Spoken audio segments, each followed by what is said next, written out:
Hi, hello everyone. Today we are going to see about let n and n dash be the norm linear space. T is the linear transformation of n into n dash. Then the following conditions on T are all equivalents to one another. First, the T is continuous means T is continuous at origin in the sense that xn tends to 0 implies T of xn tends to 0. Third condition is for there exists a real number k greater than or equal to 0 with the property that norm t of x less than or equal to k into norm x for every x belongs to norm linear space. If s equal to x such that norm x less than or equal to 1 is a closed unit sphere in N, then the image T of S is bounded set in N dash. First we have to take the T is continuous, then we have to prove that T is continuous at the origin. So T is continuous means when T is continuous means xn tends to 0, T of xn tends to T of x. We take that Zn equal to xn minus x for the sequence of vectors in N. So Zn tends to 0 as xn, Zn tends to 0 as xn tends to x. So xn tends to x means this Zn tends to 0. Now we apply the transformation T of Zn equal to T of xn minus x.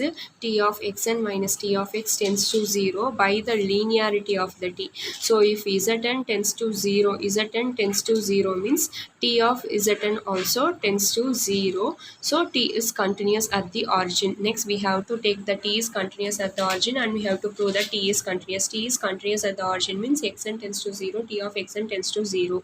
Let xn tends to x so that we choose y equal to xn minus x, that is tends to 0.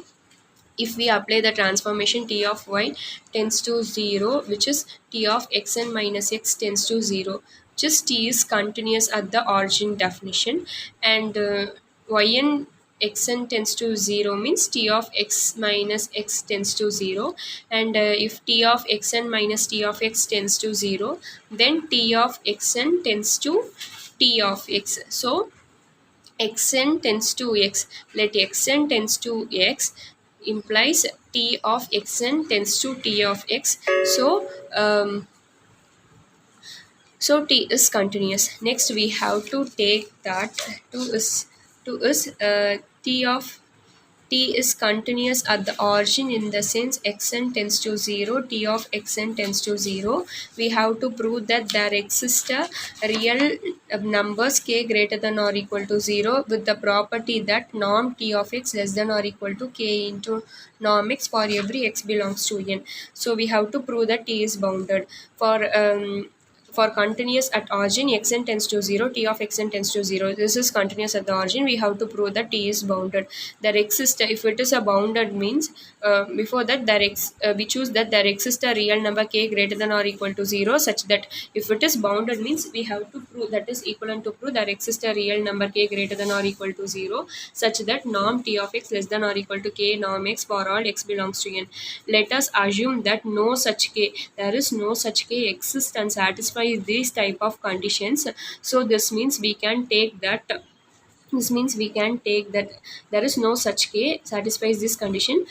So this means we can take that norm T of x is greater than or equal to k into norm x. So we choose any positive integers, which means a norm T of x is positive integer n. We can find the vector xn, that is norm T of xn is greater than or equal to, we take the contradiction method, we prove by the contradiction method, we take norm T of xn greater than or equal to n into norm xn. So norm T of xn divided by n into norm xn greater than or equal to 1. So n norm xn is a positive real scalar, and therefore we can write this as by using the linearity T of xn divided by n into norm xn greater than or equal to 1. The or T of this is y, we consider this as y, xn divided by n norm xn is y. So yn equal to xn divided by n norm xn. So T of yn is greater than or equal to 1. So if norm of yn equal to this norm term, the both x and xn are getting cancelled, 1 by n. So if we choose the large n, this yn is definitely tends to 0. Now if we choose the large n, the yn is definitely tends to 0, or yn tends to 0, or if yn tends to 0 means, but there is no tyn is tends to 0, that is greater than or equal to 1, so it violates the conditions. So it violates the condition of continuous at for continuous at origin. So the norm tyn does not tends to 0 when yn tends to 0, it violates the condition.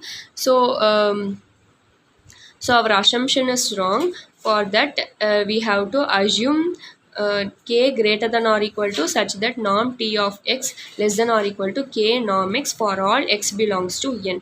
Okay, next we have to take third condition, which is there exists a real number k greater than or equal to 0, k greater than or equal to 0 with the property that norm t of x less than or equal to k norm x for every x belongs to n, and then we have to prove that continuous at origin.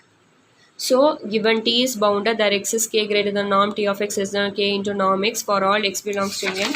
Then we have to prove that continuous at origin. So continuous at origin, for that proof xn tends to 0, which means t of xn tends to 0. Xn tends to 0, which is norm xn also tends to 0.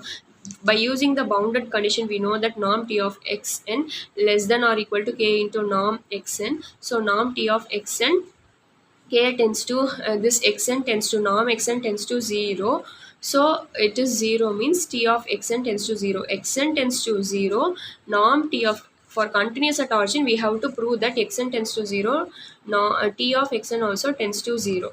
For that, we take xn tends to 0 by using a norm condition, it tends to 0. By using a bounded condition, we prove this, and t of xn also tends to 0. So xn tends to 0, norm t of xn also tends to 0, hence t is continuous at the origin. Next, using third condition, we have to prove the fourth condition. For given there exists a real number k greater than or equal to 0 with the property norm t of x less than or equal to k norm x for every x belongs to n, we have to prove that yes, if s equal to x such that norm x less than or equal to 1 is the closed unit sphere in n, then its image t of s is bounded in n. Bounded t of s is a bounded set in n dash. So we consider that t of s is bounded. Sorry. T of s is bound, t of x less than or equal to k into norm x for all x belongs to n. We have to prove that t of s is bounded set. So there exists x belongs to s such that norm x for every x belongs to s, norm x less than or equal to 1, then t of s is bounded, norm t of x less than or equal to k into k for all x belongs to s. We know that norm t of x less than or equal to k into norm x. Our norm x is 1. X belongs to s means our norm x is less than or equal to 1. So we put 1. It is k for all x belongs to, for every x belongs to s. So which is norm x less than or equal to 1. So norm t of x less than or equal to k. So it is bounded, hence proved. Then 4 to 3 we have to prove that t of s is bounded. Then and the norm t of x less than or equal to kx, bounded condition for all x belongs to x or for all x such that norm x less than 1, norm x less than or equal to 1. So if to prove t is bounded, which means there exists a real k greater than or equal to 0, norm t of x less than or equal to k norm x for all x belongs to n. If x equal to 0, the above result is obviously true. Norm x equal to 0, norm t of x equal to 0, which means norm t of x equal to 0. So if not, it is 0. So it satisfies the conditions. Then if x is not equal to 0 means norm x is a positive value, so norm x greater than or equal to 0, and choose y as x divided by norm x where x belongs to n, norm y equal to norm of x divided by norm x equal to, if we take the norm means equal to 1, y belongs to s, hence by the given condition we take that norm ty is bounded. So norm ty less than or equal to 1, we have to prove that norm t of x less than or equal to k norm x. So instead of y we replace x divided by norm x. So Using linearity, t goes this way, 1 by norm x tx less than or equal to k, norm tx less than or equal to k into norm x for all x belongs to n. So this proves the condition t is bounded. Hence we conclude t is bounded, which implies, which if and only if t is also continuous. Bounded means continuous. Hope you all understand, and thank you.